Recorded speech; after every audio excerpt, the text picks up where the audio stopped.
ডিএমপির সম্মানিত physician doctor Shahidul Islam sir টিএফসিসি injury নিয়ে আসেন আমার কাছে। আমরা তার অ্যাসেসমেন্ট করে কাইনোসো ট্যাপিং বা কেটি ট্যাপ ইউজ করি, ব্যবহার করি, প্রয়োগ করি, যার ফলে তার অবস্থার ব্যাপক পরিবর্তন হয়। আমরা তার মুখ থেকেই শুনবো আজকে, চলুন।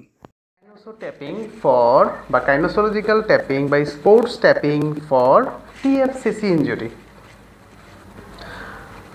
ওকে স্যার, একটু মুভ করেন তো। How are you feeling? ব্যথা নেই। আলহামদুলিল্লাহ। কি হয়েছিল স্যার আপনার, বলেন তো? বাইক অ্যাক্সিডেন্ট করে ব্যথা হয়েছিলাম। ওকে, আমরা এই আজকে সেকেন্ড টাইম এটা, তাই না স্যার? হ্যাঁ, আচ্ছা, তো কোন ওষুধ প্রদান করছি স্যার আমরা? না। কেমন লাগতেছে স্যার? হ্যাঁ, আগের চেয়ে বেটার। বেটার। 10-এর ভিতরে কতটুকু কমছে স্যার? 10-এর মধ্যে 5 কমে গেছে। আলহামদুলিল্লাহ।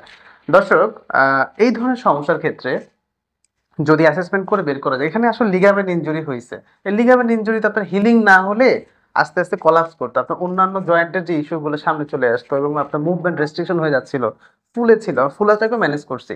এই যে রিস্ট জয়েন্টের যে ফোলা, swelling, pain, range of motion, এটা আমরা খুব সুন্দরভাবে ম্যানেজ করছি। প্রপার অ্যাসেসমেন্ট, ডায়াগনোসিস এবং ট্রিটমেন্ট, ফিজিওথেরাপি ট্রিটমেন্টের পাশাপাশি আমরা তাকে এই কেটি ট্যাপ ইউজ করে সাপোর্ট দিয়ে আমরা তাকে রিহ্যাবের দিকে নিয়ে যাচ্ছি। আমাদের সম্মানিত স্যার, উনি আমাদের পাবলিক অর্ডার ম্যানেজমেন্টের senior consultant physician doctor Shahidul Islam sir. খুব ভালো মনের মানুষ। বাইক অ্যাক্সিডেন্ট করে এই সমস্যা তিনি পড়ছিলেন, খুব শৌখিন মানুষ অবশ্য।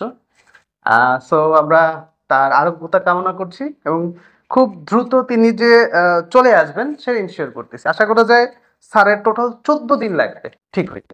ধন্যবাদ। Thank you sir.